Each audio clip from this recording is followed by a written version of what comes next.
what is biblical confession. Atong tanawon ang biblical na confession. Admit sins honestly. Unsa daw? Ang kuna, ang sala. Atubangan sa Ginoo. Kung maghinulsol ka sa imong sala, Lord, nakasala ko. Ayaw i-generalize nga, Lord, nakasala ko. Pwede man nimo na i-confess nimo name by name. Lord, mao ni akong sala nga nahimo, Lord, nakawat ko og manok.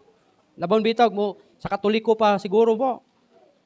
Name by name man gyud ang inyong isulti dito sa kay Father, dito sa box.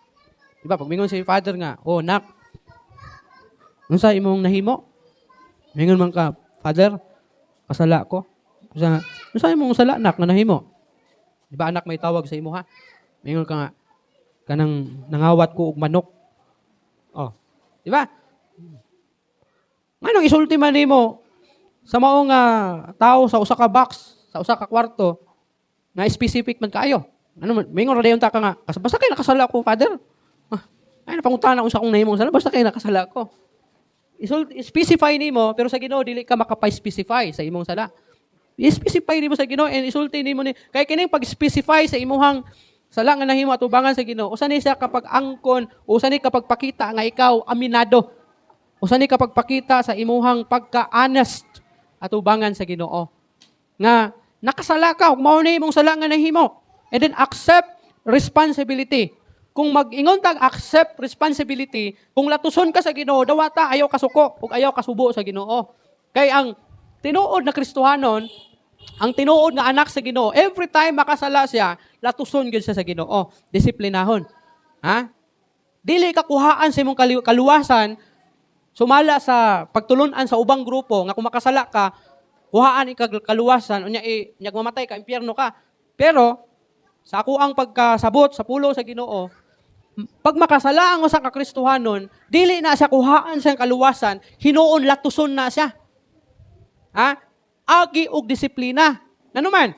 Kay kung kuhaan kag kaluwasan sa ato pa, dili day ka anak sa Ginoo.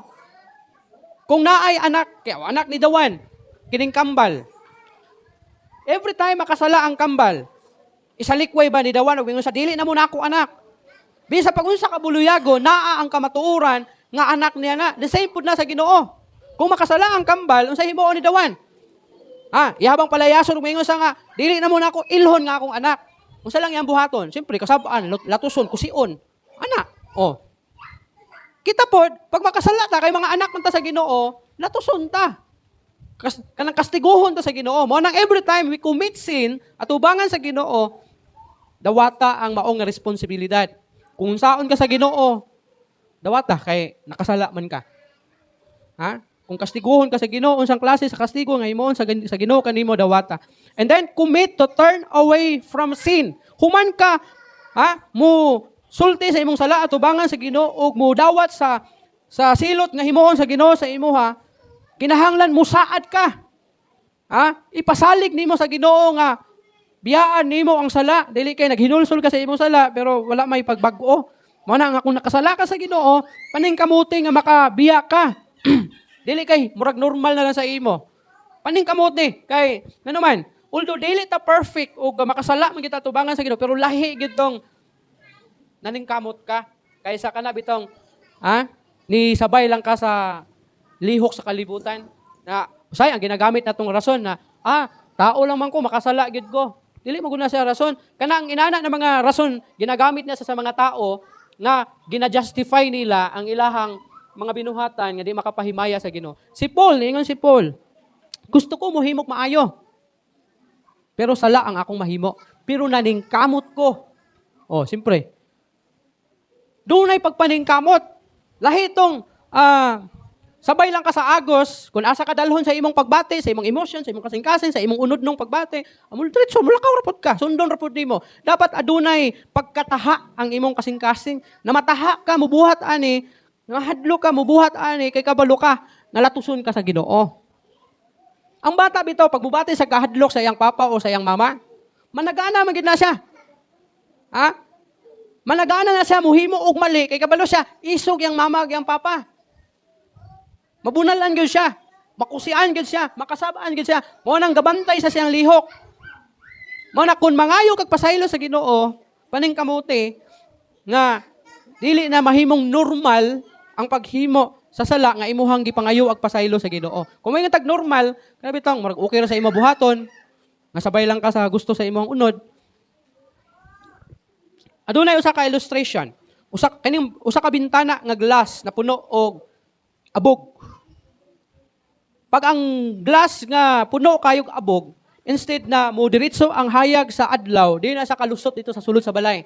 Kay nakuveran man siya sa maong baga na kining abog.